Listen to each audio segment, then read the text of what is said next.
Un perro, con el hocico atrapado en una botella, llevaba 7 días sin poder comer.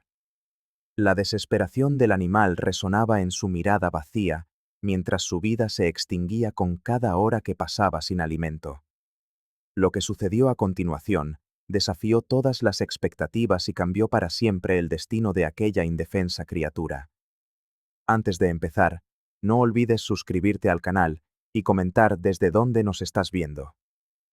El viento frío cortaba la mañana en São Bento do Mar, arrastrando el olor a salitre y la promesa de una tormenta. María Costa se abrazó el chal al pecho mientras caminaba por la playa desierta. Sus pasos dejaban huellas efímeras sobre la arena húmeda. Jubilada de 65 años, seguía su rutina matutina, buscando en la soledad de la costa un alivio para el dolor que la acompañaba desde la pérdida de Ana. Fue entonces cuando sus ojos cansados captaron un movimiento extraño entre las rocas mojadas por la marea baja. Una silueta pequeña y temblorosa se debatía débilmente, casi imperceptible contra el gris de las piedras. María se acercó con cautela, el corazón acelerándose a cada paso. Sus ojos se abrieron con horror al descubrir un perro esquelético, con el hocico completamente atrapado dentro de una botella de plástico, luchando desesperadamente por respirar.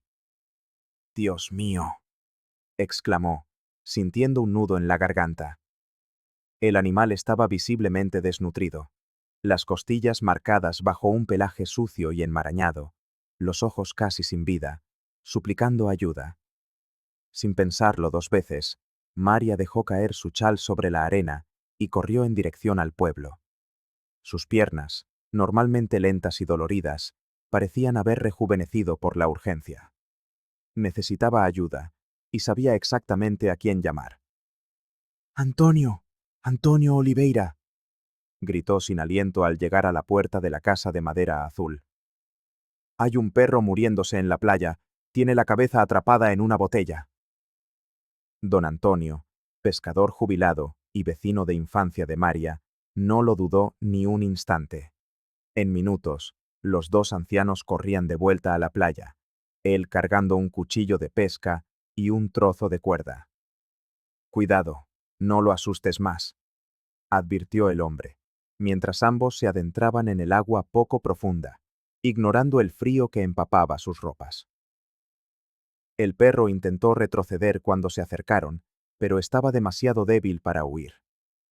María le hablaba en susurros, palabras de consuelo que ni siquiera sabía si el animal comprendía, mientras su amigo intentaba inmovilizarlo con delicadeza para quitarle la botella. El corazón de la señora latía violentamente contra su pecho. ¿Y si habían llegado demasiado tarde? ¿Y si el animal moría en sus manos? Una sensación familiar de impotencia la invadió, recordándole cuando no pudo salvar a su nieta. Pero esta vez sería diferente. Tenía que serlo.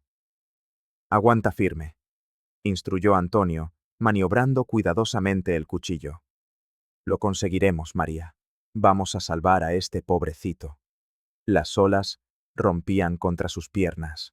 El viento soplaba con más fuerza, pero nada de eso importaba.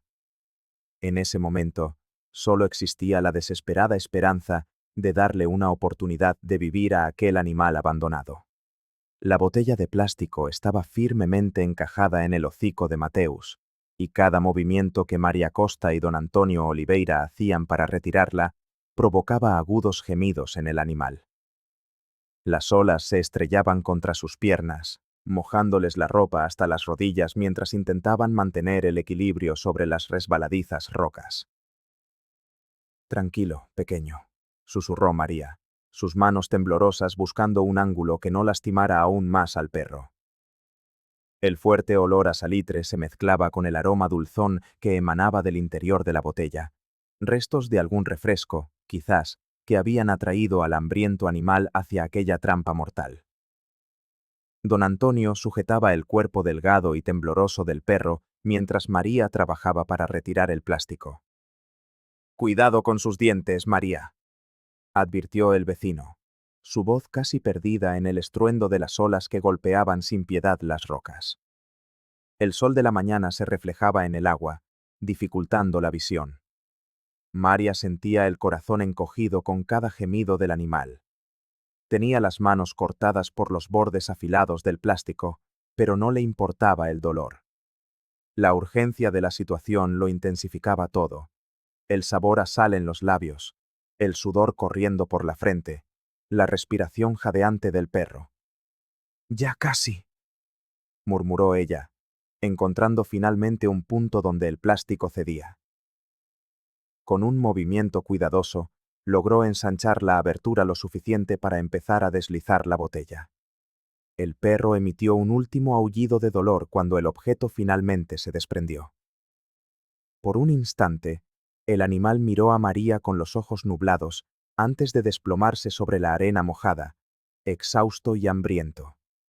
Su cuerpo esquelético apenas se movía, a excepción del leve subir y bajar de su respiración.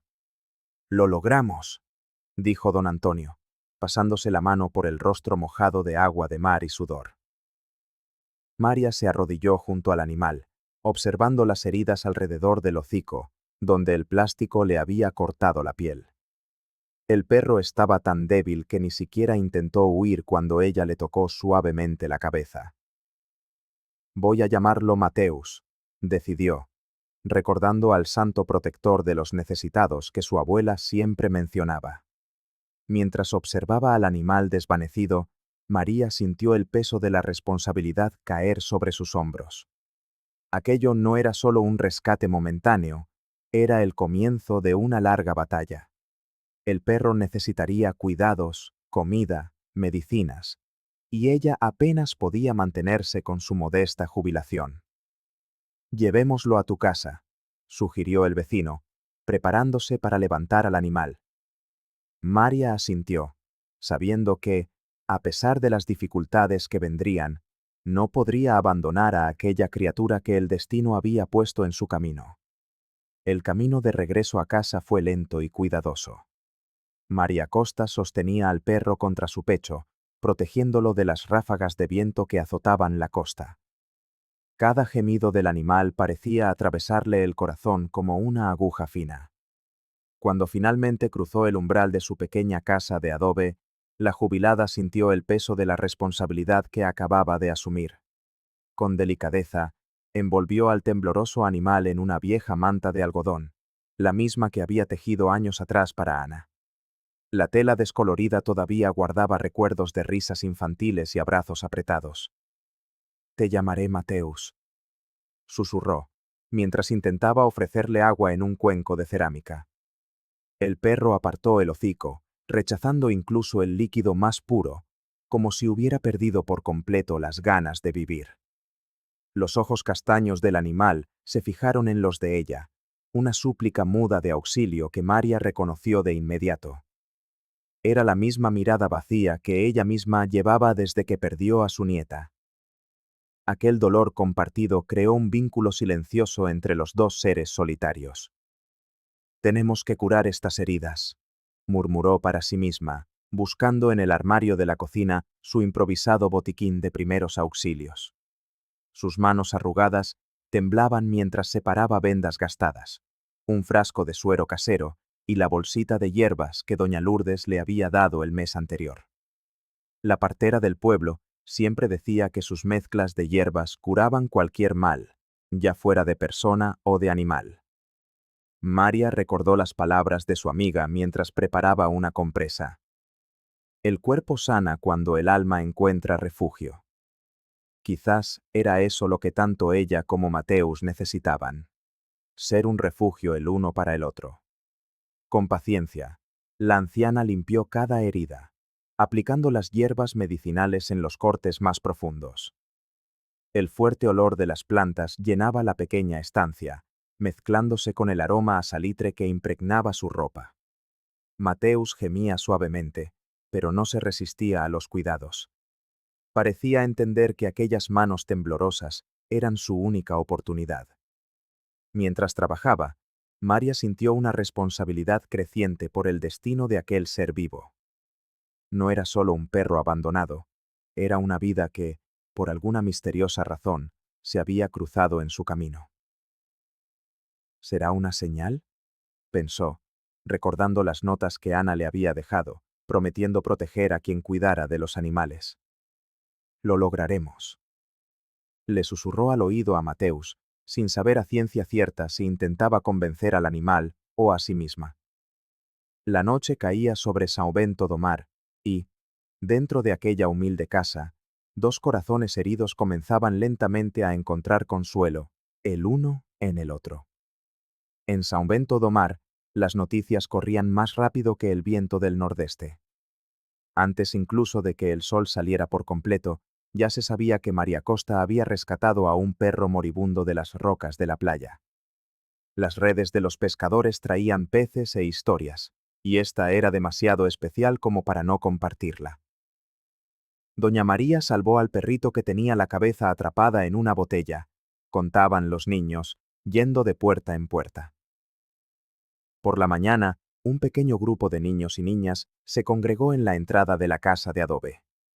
Traían en sus manos trozos de pan, sobras de la cena e incluso un poco de pescado envuelto en una hoja de plátano. Uno de los niños, descalzo y con el pelo revuelto por la sal, le extendió un plato de plástico con arroz.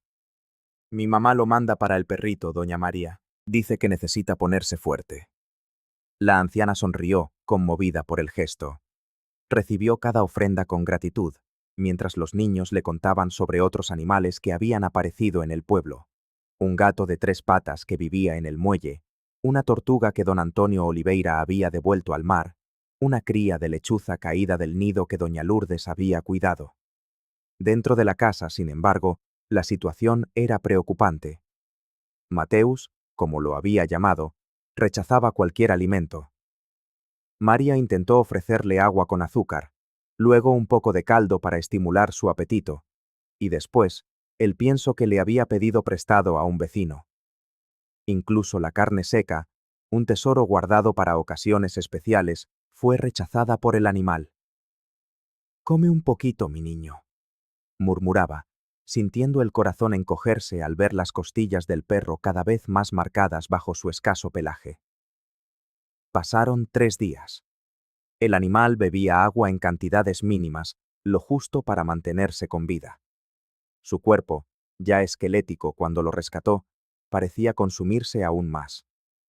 Durante las noches, María se despertaba sobresaltada, temiendo encontrarlo sin vida por la mañana. «Se recuperará», le aseguró don Antonio cuando fue a visitarlos. «Un animal así tiene mucha fuerza». Pero ella percibía la preocupación en los ojos de su amigo. Las manos arrugadas de la jubilada temblaban al acariciar la cabeza del animal, recordando a Ana y cómo a su nieta le encantaba cuidar de las criaturas desamparadas. El silencio de la casa, roto solo por la respiración dificultosa de Mateus, parecía anunciar un desenlace que ella se negaba a aceptar. «No voy a dejar que te vayas», le susurró al oído al perro, mientras la noche caía sobre el pueblo. «Prometí que te salvaría y voy a cumplirlo». La tormenta cayó sobre São Bento do Mar como un manto pesado, trayendo consigo ráfagas de viento que hacían gemir las paredes de la casa de adobe. María Costa observaba las gruesas gotas escurrir por la ventana, mientras Mateus temblaba en su rincón, asustado por los truenos que sacudían el cielo. Cuando las luces parpadearon 3 veces antes de apagarse por completo, la oscuridad lo engulló todo, dejando solo el brillo ocasional de los relámpagos para iluminar la estancia.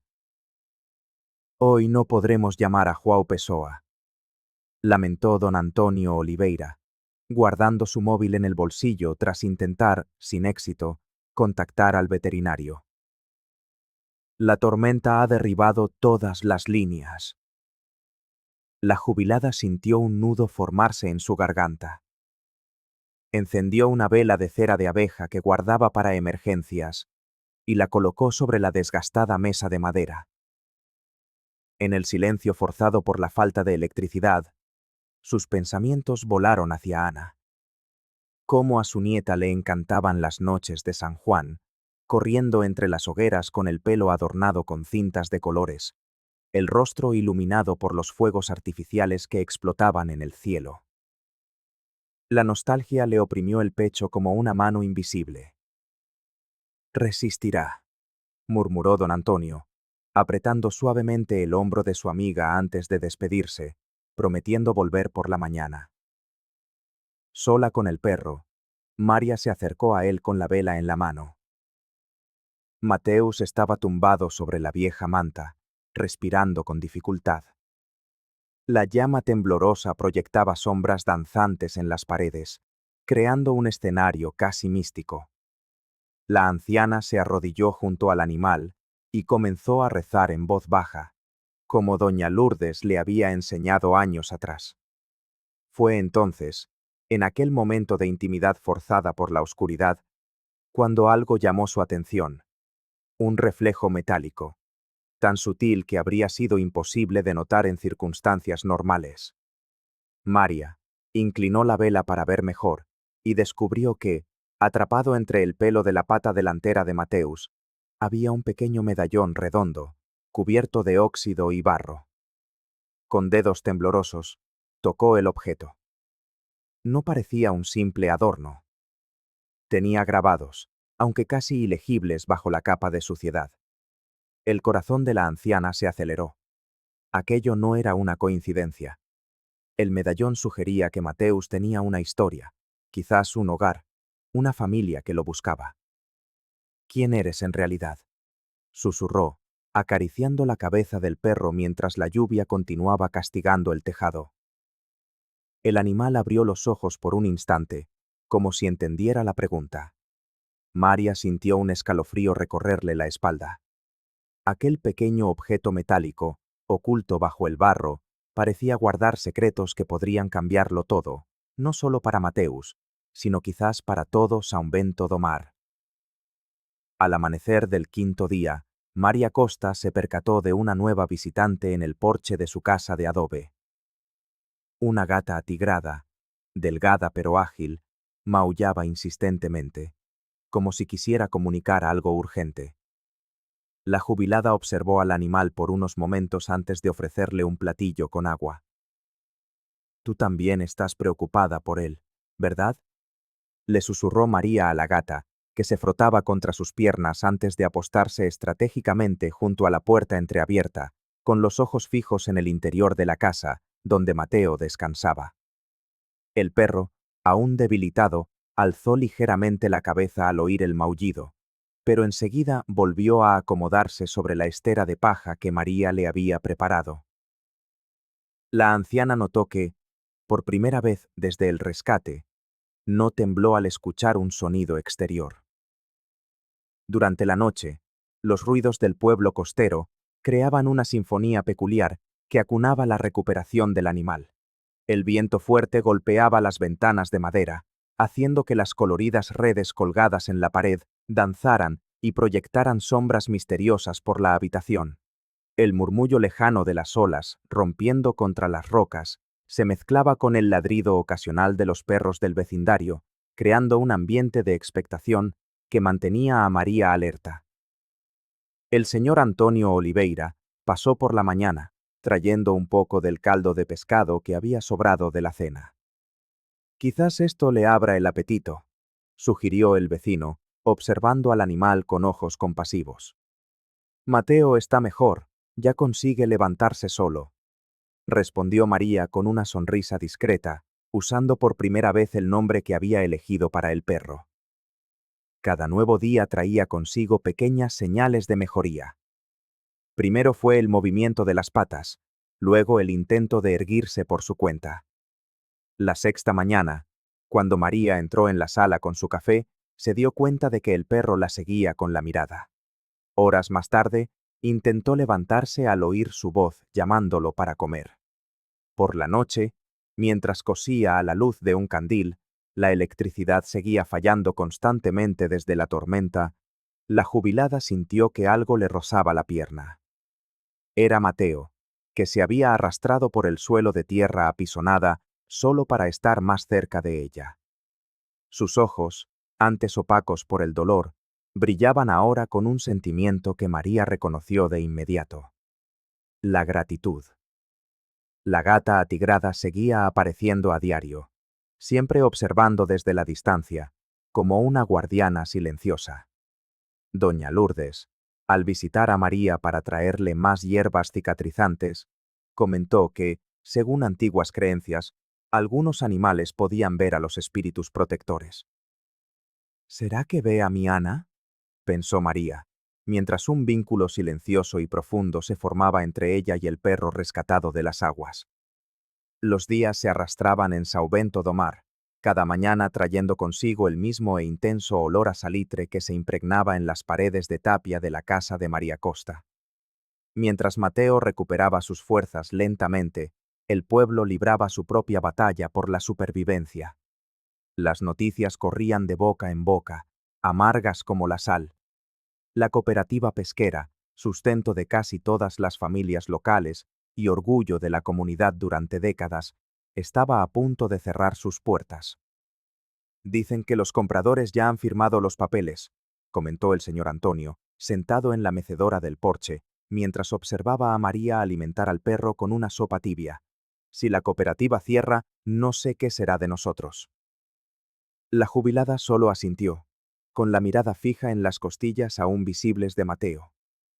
El animal ya aceptaba pequeñas porciones de comida, pero todavía estaba lejos de recuperar su peso ideal. Cada cucharada que engullía era una pequeña victoria que María celebraba en silencio. Por la noche, cuando el viento arreciaba y el estruendo de las olas se intensificaba, la anciana se permitía recordar a Ana. Los recuerdos venían como destellos, la nieta corriendo por la arena, recogiendo conchas de colores, riendo con aquel sonido cristalino que parecía capaz de ahuyentar cualquier tristeza. Y después, el silencio, aquel vacío que ningún ruido lograba llenar.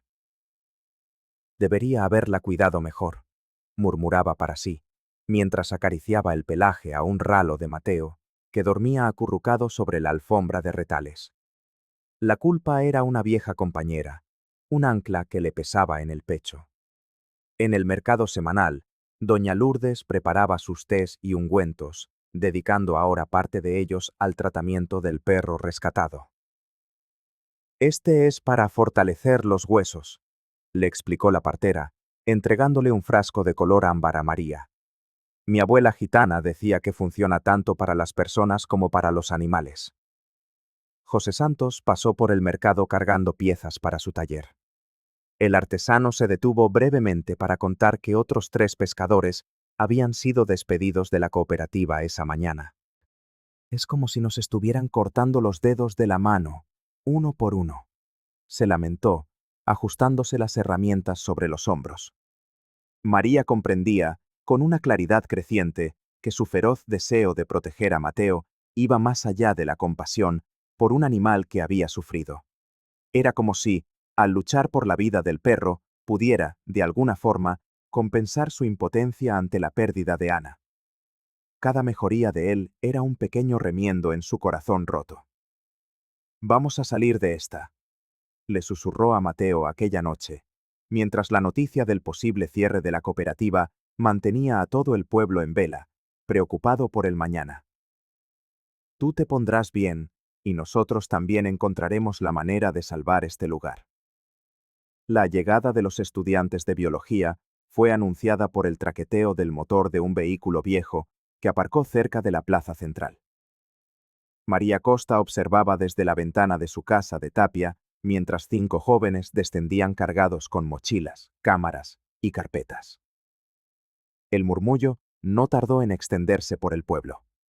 Vinieron por el perro de doña María. Los estudiantes de la Universidad Federal se habían enterado del caso por las redes sociales, después de que Marta Souza compartiera fotos del rescate. Querían documentar no solo la recuperación de Mateo, sino también el impacto que aquel animal había tenido en la pequeña comunidad. ¿Le importaría si grabamos una entrevista?, preguntó una joven de pelo rizado, mientras su compañero ya preparaba el equipo. María, tímida al principio, fue ganando confianza al hablar de cómo encontró al perro atrapado en la botella de plástico. Sus ojos brillaban cuando describía los pequeños progresos de Mateo, que ahora ya conseguía comer solo y ladrar, aunque débilmente. Es un milagro andante, dijo, acariciando el pelaje a un ralo del animal.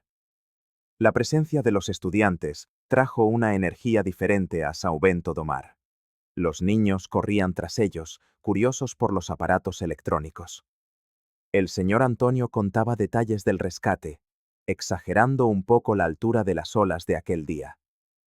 Incluso el padre Olavo apareció para dar su testimonio sobre cómo la historia de Mateo había unido a la comunidad. Mientras tanto, en la otra punta del pueblo, José Santos lideraba a un grupo de hombres en la reparación de la bomba de agua del pozo comunitario. El artesano, con sus manos callosas y precisas, desmontaba pieza por pieza el oxidado mecanismo. El agua era esencial no solo para el consumo, sino también para la limpieza del pescado en la cooperativa. Si no la arreglamos hoy, mañana nadie tendrá agua para nada, explicaba el artesano a los jóvenes, que se turnaban para ayudarlo. Doña Lourdes pasó junto al grupo cargando hierbas frescas para los remedios caseros de Mateo. La partera se detuvo a observar el trabajo y sonrió al ver a tanta gente unida. Así es como sobrevivimos aquí, le comentó a uno de los estudiantes que lo anotaba todo. Cuando uno sufre, todos sufrimos. Cuando uno se alegra, el pueblo entero lo celebra. Al final del día, con la bomba funcionando de nuevo y las entrevistas concluidas, María sintió una renovada esperanza. Los estudiantes prometieron volver con más recursos y difundir la historia para conseguir apoyo. Quizás aquella visita era el comienzo de días mejores para São Bento do Mar y para Mateo, que dormía tranquilo en el regazo de la anciana, ajeno a toda la agitación que su supervivencia había inspirado. La tormenta se desató sobre São Bento do Mar sin previo aviso. Los rayos rasgaban el cielo oscurecido, mientras las calles de arena se transformaban en pequeños arroyos de lodo. María Costa observaba desde la ventana de su casa de tapia, preocupada por Mateo, que temblaba acurrucado bajo la mesa de la cocina. La electricidad no tardó en caer, dejando a todo el pueblo a oscuras. Pronto pasará, le susurró al perro, sin estar muy segura de si intentaba calmarlo a él o a sí misma. A la mañana siguiente, los estragos eran visibles. El muelle, punto vital para los pescadores locales, estaba cubierto de escombros arrastrados por el mar embravecido. Sin haberse puesto de acuerdo, los vecinos comenzaron a aparecer con cubos, escobas y buena disposición. El señor Antonio llegó temprano, organizando el trabajo con la experiencia de quien conocía el mar desde hacía décadas. El muelle es nuestro sustento, comentó, mientras retiraba algas y plásticos atrapados entre los tablones. Sin él, la cooperativa no sobrevivirá ni una semana más. José Santos trajo herramientas de su taller para reparar las tablas dañadas. Sus manos hábiles trabajaban con rapidez, mientras contaba historias de otras tormentas que el pueblo había superado. A su lado, Pedro Lima ayudaba a acarrear madera, aprovechando cada oportunidad para lanzar miradas en dirección a Marta, que coordinaba el reparto de agua entre los trabajadores. En el recién inaugurado mercado orgánico, a pesar de los puestos parcialmente destruidos, se formó un punto de colecta. Doña Cecilia improvisó una urna de cartón donde los vecinos depositaban lo que podían: algunos reales, alimentos no perecederos, mantas viejas. Un cartel hecho a mano mostraba el dibujo simplificado de Mateo, ahora reconocido por todos como símbolo de la resistencia de la comunidad. Es increíble cómo un animal ha cambiado nuestro pueblo, comentó el padre Olavo, ayudando a organizar las donaciones. Antes éramos vecinos. Ahora somos una familia. María llegó al mercado llevando a Mateo en una caja adaptada. El perro, aún frágil, atrajo la atención de los niños, que se arremolinaron a su alrededor, fascinados por su historia de supervivencia. Para sorpresa de todos, lamió tímidamente la mano de una niña que se acercó. Doña Lourdes apareció con una olla humeante. «He traído caldo de pescado con hierbas de mi huerto», anunció, sirviendo un poco en un cuenco para Mateo. «Tiene propiedades curativas que aprendí de mi abuela gitana». Para alegría general, el animal aceptó el alimento, lamiendo cada gota con renovado interés. Era la primera vez que mostraba verdadero apetito desde el rescate. Está volviendo a la vida, susurró María con lágrimas en los ojos, recordando las notas de Ana y sintiendo, de alguna manera, que su nieta aprobaría cada uno de sus gestos en aquel inesperado viaje de redención. Fue doña Cecilia quien primero notó algo extraño mientras acariciaba la nuca de Mateo. Bajo el pelaje ralo, sus dedos arrugados sintieron un pequeño objeto rígido. María, ven a ver esto, la llamó la bibliotecaria, ajustándose las gafas en la punta de la nariz.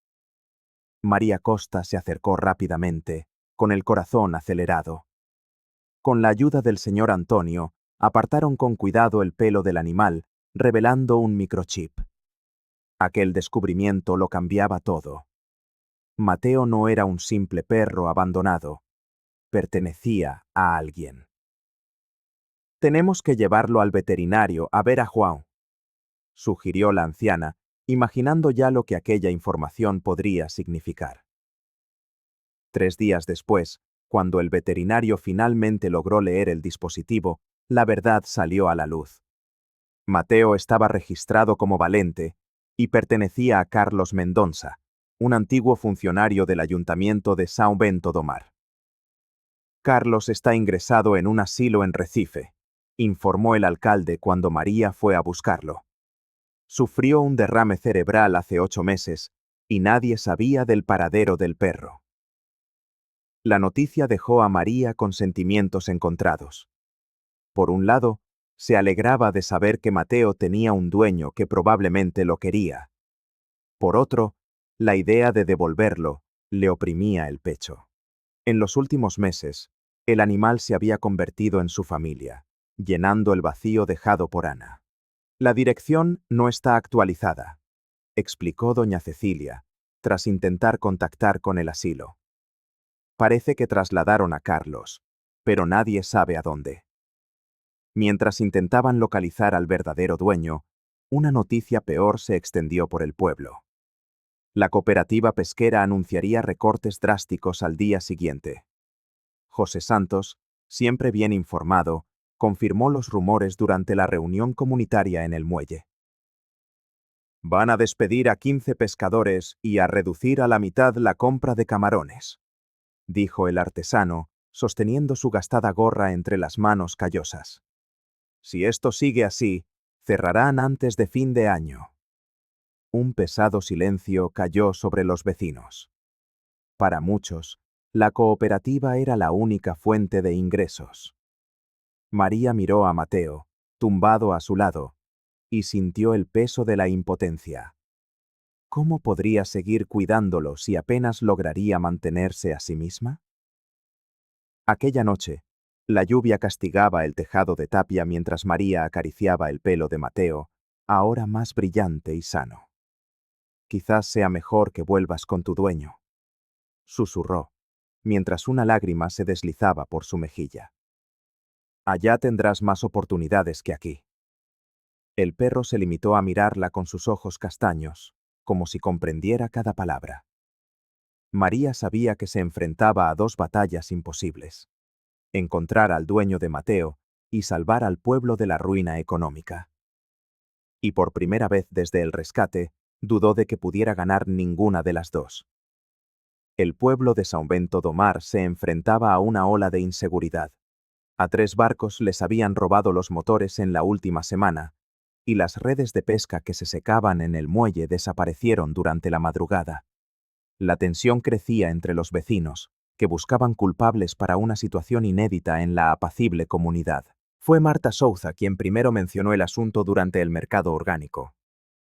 Desde que ese perro se puso a ladrar todas las noches, los turistas se están quejando. Nadie puede dormir y los visitantes se están marchando antes de tiempo. María Costa sintió una punzada en el corazón. Mateo, aún en recuperación, había desarrollado la costumbre de ladrarle al mar en las noches de luna llena. La anciana no era capaz de reñirle. Parecía que el animal respondía a una llamada lejana, quizás relacionada con su misterioso pasado.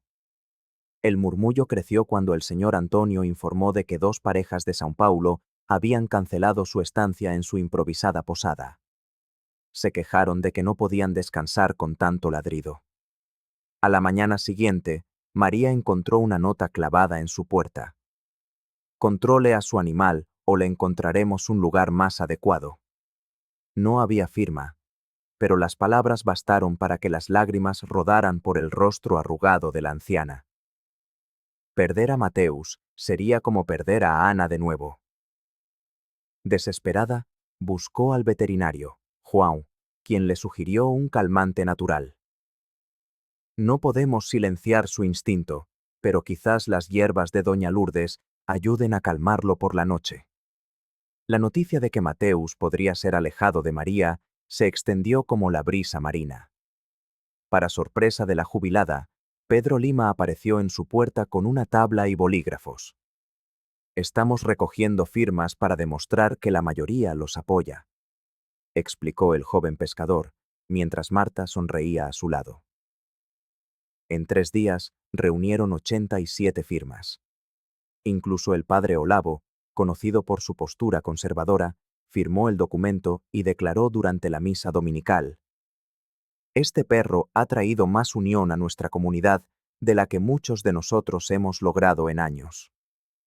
José Santos, siempre práctico, instaló una pequeña cerca alrededor de la casa de María, permitiendo que Mateus tuviera espacio sin molestar a los vecinos. «No es el perro quien espanta a los turistas», comentó el artesano mientras trabajaba.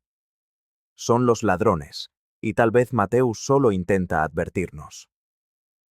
La movilización no solo protegió a Mateus, sino que fortaleció los lazos entre los residentes.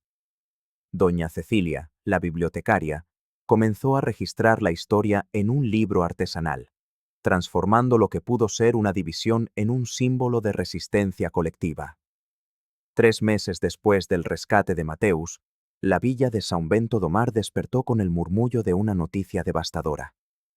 María Costa estaba en el porche alimentando al perro, que ya mostraba claros signos de recuperación, cuando Antonio Oliveira apareció sin aliento. El alcalde anunció la venta de la cooperativa, dijo sin rodeos. Unos herederos de fuera, que nadie ha visto por aquí, vendieron todo el terreno. La noticia corrió como un vendaval entre las casas de adobe. La cooperativa pesquera era el corazón económico de la comunidad, el sustento de docenas de familias.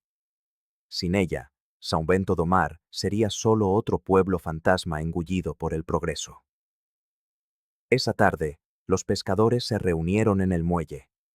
Pedro Lima, con los ojos llorosos, hablaba de cómo su padre y su abuelo habían ayudado a construir aquel lugar. A su lado, Marta Souza sostenía su mano en un silencio solidario. La desesperación era tan palpable como la propia marea. «No podemos aceptar esto», gritó José Santos, golpeando la madera desgastada. «Esta cooperativa es nuestra historia». Fue entonces cuando doña Cecilia, la bibliotecaria de cabello cano y gafas en la punta de la nariz, llegó cargando un volumen polvoriento. «Encontré algo que necesitan ver», anunció, abriendo con cuidado un documento amarillento por el tiempo. Era un testamento olvidado entre los libros antiguos. El documento, firmado por el antiguo propietario de las tierras, establecía claramente que el terreno de la cooperativa jamás podría ser vendido sin el consentimiento unánime de los pescadores locales. «Esto puede anular la venta», explicó doña Cecilia. «Solo necesitamos la firma de un notario». Mientras la esperanza renacía, María rebuscaba en una vieja caja en su casa. Entre fotografías descoloridas, encontró notas escritas por Ana, su nieta fallecida. La caligrafía infantil le oprimió el corazón. «Abuela, prometo proteger a quien cuida de los animales», decía uno. En otro, «Los animalitos son ángeles que Dios envió para cuidarnos». María se sentó en la hamaca de colores, con Mateus a sus pies. Las palabras de Ana parecían guiar cada decisión que había tomado desde el rescate del perro. Esa noche, mientras el pueblo entero se movilizaba, María acarició el pelaje ahora más brillante de Mateus y susurró: «No solo te salvaste a ti mismo, nos salvaste a todos». Una mañana de cielo despejado, Mateus sorprendió a María tirando insistentemente de su falda de algodón hacia la playa. El perro, que 3 meses atrás apenas podía mantenerse en pie, ahora corría con vigor renovado. María lo siguió, intrigada, observando cómo su pelo, antes ralo y sin vida, brillaba bajo el sol. ¿A dónde me llevas, muchacho?, preguntó la anciana. Mateus ladraba y volvía, asegurándose de que lo seguía. Al llegar cerca de los acantilados, el perro desapareció por una grieta casi invisible entre las rocas. Con el corazón acelerado, María dudó, pero la confianza en el instinto de Mateus fue más fuerte. El interior de la gruta era sorprendentemente seco. Haces de luz iluminaban una antigua caja de madera. Mateus se sentó a su lado, moviendo la cola como quien presenta un tesoro. «Dios mío», susurró María al abrirla. Dentro, protegidos por una tela encerada, había documentos, mapas y registros de propiedad. Y lo más importante, un decreto provincial de 1860 que declaraba el muelle como punto estratégico para el comercio regional. Cuando regresó, fue directo a la biblioteca. Doña Cecilia examinó cada hoja con atención. «Esto lo cambia todo, María», afirmó con voz temblorosa. «Estos documentos prueban que el muelle y el área de la cooperativa son patrimonio histórico. Legalmente, no pueden ser vendidos». En cuestión de días, el Instituto del Patrimonio Histórico confirmó la autenticidad de los documentos. El alcalde, presionado, se vio obligado a anular la venta y declarar la protección oficial del muelle. El descubrimiento no solo salvó la cooperativa, sino que atrajo a turistas interesados en la historia centenaria del lugar. Para los vecinos, sin embargo, lo más significativo fue ver a María transformada. La mujer que vivía recluida en su dolor era ahora la guardiana de la memoria colectiva. Su vínculo con Mateus había desenterrado el propio espíritu de resistencia que definía a São Bento do Mar. Pero cada victoria cobraba su precio. José Santos pasó 3 noches sin dormir para reparar la bomba de agua del pozo comunitario. El viejo torno de su taller casi se rompe. «Si pierdo esta herramienta, pierdo mi sustento», confesó a María. Aún así, no se detuvo. El veterinario João canceló su propia fiesta de cumpleaños para atender a Mateus. «Mi esposa me va a matar», bromeó con una sonrisa cansada. En la cooperativa, los pescadores racionaban el combustible, saliendo a faenar en días alternos. «Mi padre decía que un mar revuelto se enfrenta con remos unidos», repetía Antonio Oliveira. Doña Lourdes preparaba más hierbas medicinales que nunca, distribuyéndolas a quien las necesitara. Lo que más sorprendía a María era cómo estos esfuerzos, en lugar de agotar a la comunidad, parecían fortalecerla. Niños ayudando a cargar agua, disputas antiguas olvidadas en nombre de un bien mayor. Mientras el perro ganaba fuerza, la villa redescubría su capacidad de resistir. Quizás el verdadero milagro no fue la recuperación del animal, sino la transformación silenciosa que había provocado en todos ellos.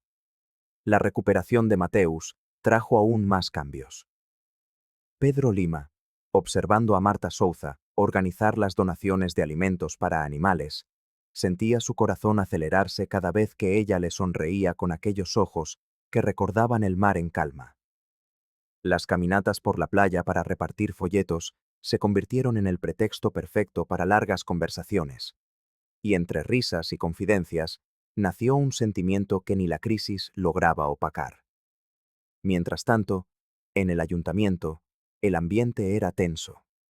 Las elecciones se acercaban, y los documentos descubiertos complicaban los planes del alcalde, quien había prometido a unos empresarios la construcción de un resort en esa misma área. «Señor, los vecinos están reunidos afuera», informó su secretaria. «Exigen la protección inmediata del muelle». El político suspiró. Debía elegir entre su palabra a los inversores y el clamor de una comunidad que, inspirada por un perro, había redescubierto su fuerza. Esa noche, mientras Pedro y Marta sellaban su primer beso bajo las estrellas, el alcalde redactaba un documento oficial, su pluma dudando sobre el papel. La villa que se movilizó para salvar a un animal, ahora luchaba por su propia supervivencia. El padre Olavo Méndez caminaba pensativo por la playa. Las nuevas dinámicas en la villa lo inquietaban. Sin embargo, al visitar a María esa tarde, algo tocó su corazón. Vio a Mateus, antes moribundo, descansar tranquilo. Observó la sencillez de aquella casa, donde las fotos antiguas compartían espacio con hierbas secándose, y en esa simplicidad encontró la compasión en su forma más pura. «Sabes, María», confesó, «veo más fe en este gesto tuyo que en muchas procesiones. El mundo cambia, pero lo esencial permanece». En la plaza, durante las noches cálidas, antiguos rivales volvían a sonreírse. Antonio, que no hablaba con José Santos desde una disputa por redes de pesca, ahora trabajaba codo a codo con él en los preparativos de las fiestas de San Juan. «Las fiestas siempre fueron nuestro punto de unión», comentó doña Lourdes, mientras preparaba un té para Mateus. Con sus manos arrugadas, la partera mezclaba hierbas con una precisión ancestral. «Mi abuela decía que las plantas no se equivocan. Quien se equivoca es quien no sabe escuchar lo que la naturaleza dice». María observaba atenta cada movimiento, absorbiendo un saber que se remontaba a generaciones. El aroma a menta y romero impregnaba el aire mientras Lourdes le hablaba de su abuela gitana, aquella que atravesó el sertao nordestino, cargando apenas un atado de ropa y un libro manuscrito con recetas medicinales. «Curó fiebres en niños cuando ni el médico tenía fe», relataba la partera, con los ojos brillantes de recuerdos. «Este té ayudará a Mateus a recuperar el apetito y a fortalecer sus huesos». El perro, como si entendiera, se acercó y bebió el líquido tibio que le ofrecían en un cuenco de barro. María sonrió, recordando las notas de Ana, que hablaban siempre de proteger a los animales. Aquella noche, mientras las hogueras se encendían para celebrar los santos de junio, el padre Olavo observaba a la comunidad reunida. Las llamas iluminaban rostros curtidos por el trabajo y el sol, pero también por una esperanza renovada. En el centro del círculo, María y Mateus recibían sonrisas y caricias. Quizá, pensó el religioso, la verdadera renovación espiritual comienza así, con un gesto de amor hacia una criatura indefensa. La cultura costera moldeaba cada aspecto de la vida en São Bento do Mar. En las fiestas de junio, mientras los niños corrían entre banderines de colores, María Costa y el señor Antonio Oliveira organizaban subastas de artesanías para recaudar fondos para medicinas. El olor a maíz tierno y postres de canela se mezclaba con las conversaciones sobre cómo salvar la cooperativa de pesca, mientras Pedro Lima tocaba el acordeón, lanzando miradas tímidas a Marta cada vez que ella pasaba. En las procesiones que serpenteaban por la arena, el padre Olavo guiaba a los fieles en oraciones por la protección de los pescadores y por la recuperación de Mateus. El perro, ya más fuerte, caminaba al lado de María, recibiendo el afecto de las manos callosas de los vecinos. La fe se manifestaba en los detalles. Cintas de colores atadas a los barcos, imágenes de santos protegidas del salitre con plásticos, promesas susurradas al viento salado. En el trabajo diario, los lazos se fortalecían. José Santos abría su taller antes del amanecer, y el ruido del torno resonaba por el pueblo mientras reparaba redes y arpones. Doña Lourdes recogía hierbas al atardecer, guardándolas en frascos de vidrio cuidadosamente etiquetados, separando siempre una parte para el tratamiento del animal que los unía a todos. La bibliotecaria, Cecilia, organizaba libros donados sobre cuidados veterinarios, creando una pequeña sección dedicada al tema que ahora interesaba a toda la comunidad. El mar, imponente y misterioso, imponía su ritmo. Cuando las olas se agitaban, los pescadores permanecían en tierra, reparando equipos y compartiendo historias. Cuando estaba en calma, todos corrían para asegurar el sustento. Era un obstáculo en las tormentas que aislaban al pueblo, pero también la fuente de vida en los días de pesca abundante. Las coincidencias que rodeaban a Mateus fueron encontrando explicaciones naturales con el paso del tiempo. El medallón oxidado hallado en su pata había quedado atrapado allí por la fuerza de las corrientes, probablemente arrastrado desde algún barco pesquero. Los documentos históricos de la gruta solo fueron descubiertos gracias al agudo olfato del perro, que percibió algo que los humanos no podían. La comunidad ahora se refería a él como el héroe del pueblo. Los niños dibujaban sus aventuras en la escuela y doña Cecilia registraba su historia en un cuaderno especial de la biblioteca. El animal que había llegado moribundo, atrapado en una botella de plástico, se había transformado en un símbolo de resistencia y unión. Mateus nos enseñó que, incluso en las situaciones más desesperadas, siempre existe un camino, comentaba María, mientras acariciaba el pelaje ahora brillante de su compañero, observando el atardecer teñir de naranja las aguas que casi se lo llevaron. En las noches más difíciles, María Costa se permitía sentir el peso de todo. Sus dedos arrugados recorrían la textura áspera de la cuerda empapada con la que había amarrado el muelle improvisado para que Mateus tomara el sol. Aquella aspereza le recordaba los primeros días del rescate, cuando cada segundo parecía una eternidad. Se sentaba en la silla de paja de la terraza y observaba al perro dormido. El animal, antes esquelético, ahora mostraba una silueta más saludable. Al acariciar su pelo, María sentía bajo sus dedos un calor reconfortante, una prueba viva de que algo bueno había nacido de tanto sufrimiento. A veces, cuando todos dormían, dejaba que las lágrimas saladas corrieran en silencio.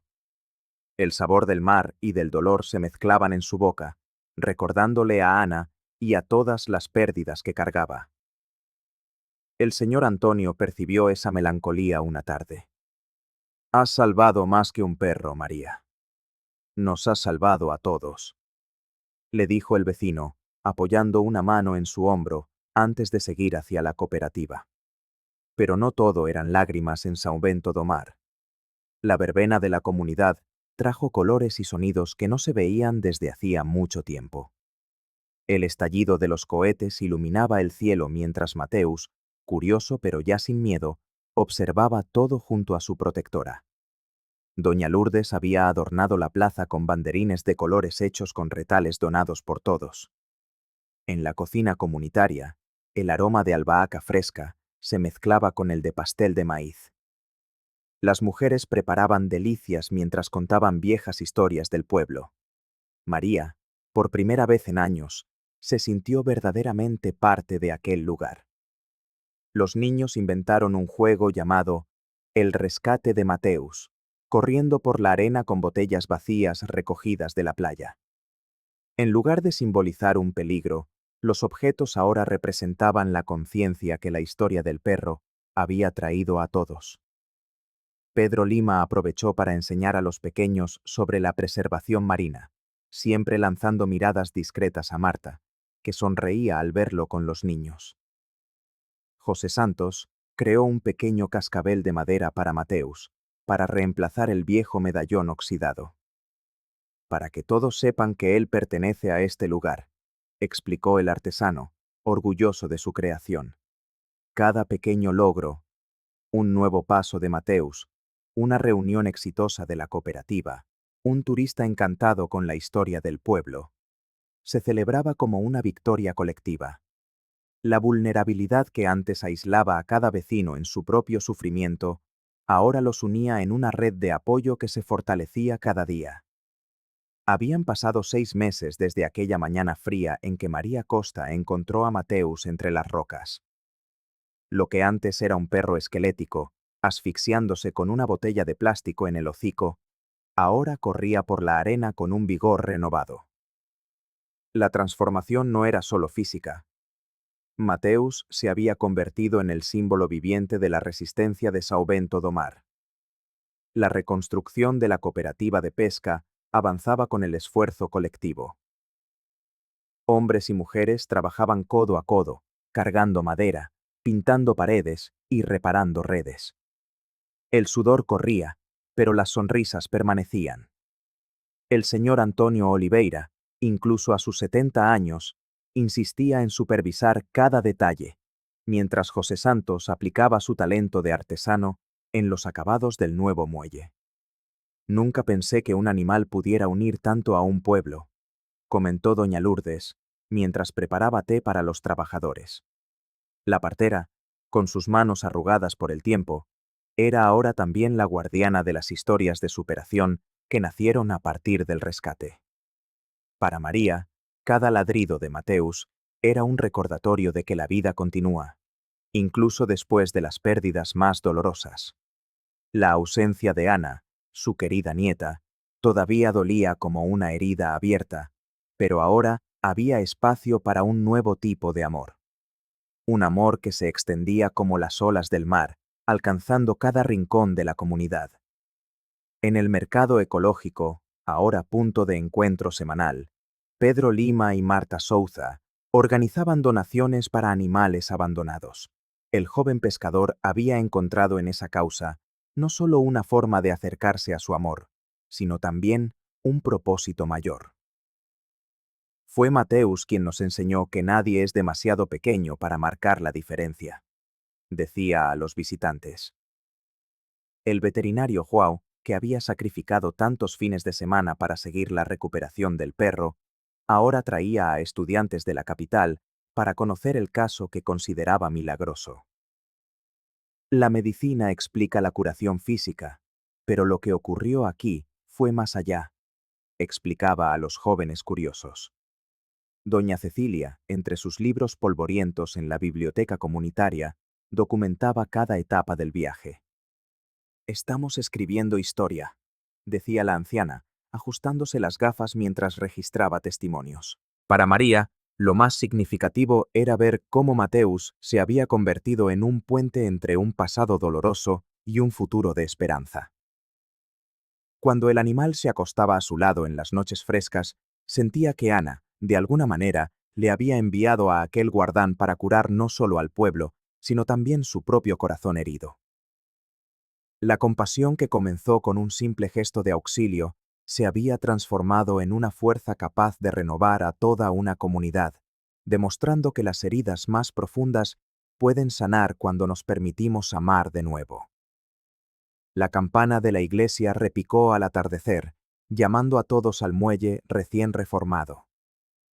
Bajo el cielo anaranjado, María Costa se ajustó el pañuelo de colores en su cabello canoso, mientras observaba a Mateus, ahora fuerte y altivo, correr delante de ella. Quien viera hoy al animal, jamás imaginaría que, meses atrás, luchaba por su vida con una botella de plástico asfixiándole el hocico. La procesión de los santos patrones, una tradición anual del pueblo, cobraba este año un significado especial. El señor Antonio Oliveira llevaba el estandarte con orgullo, mientras doña Lourdes esparcía hierbas aromáticas por el camino, purificando el paso. El veterinario Joao sonreía al ver a su paciente más famoso liderando la marcha con paso firme. Mira cómo parece entender la importancia de este momento, comentó José Santos, el artesano. Sus manos callosas sostenían una pequeña réplica del muelle tallada en madera de balsa, un regalo para el museo comunitario que inaugurarían esa noche. El alcalde, antes reacio, ahora caminaba entre los vecinos con el decreto que declaraba el muelle patrimonio cultural. El descubrimiento de los documentos en la gruta había cambiado no solo el destino de la cooperativa, sino toda la historia de São Bento do Mar. Doña Cecilia había organizado una exposición de fotografías antiguas, incluyendo una imagen recién descubierta de la abuela gitana de doña Lourdes, llegando en barco décadas atrás. Los niños corrían entre los adultos, imitando los ladridos de Mateus, convertido en el héroe de sus juegos. Pedro Lima y Marta Souza caminaban de la mano, su romance florecido en medio de la lucha. La joven llevaba en brazos a la gata atigrada que tanto había maullado en la terraza de María, ahora parte inseparable de la nueva familia que se estaba formando. Al llegar al centro del muelle, a María se le escapó una lágrima. Pensó en Ana y tuvo la certeza de que su nieta estaría orgullosa. Sobre una mesa, colocó la botella que casi había matado a Mateus, ahora transformada en un pequeño jardín de suculentas, símbolo de cómo algo destructivo podía convertirse en fuente de vida. Esta es la historia de todos nosotros, dijo María con la voz entrecortada. Como Mateus, nuestro pueblo estuvo asfixiado, pero juntos encontramos la fuerza para volver a respirar. El padre Olavo alzó las manos en una bendición, mientras fuegos artificiales de colores estallaban en el cielo. Mateus ladró alegremente, como si entendiera que aquella celebración también era suya. São Bento do Mar renacía, demostrando que cuando la compasión une a una comunidad, hasta lo imposible se vuelve alcanzable.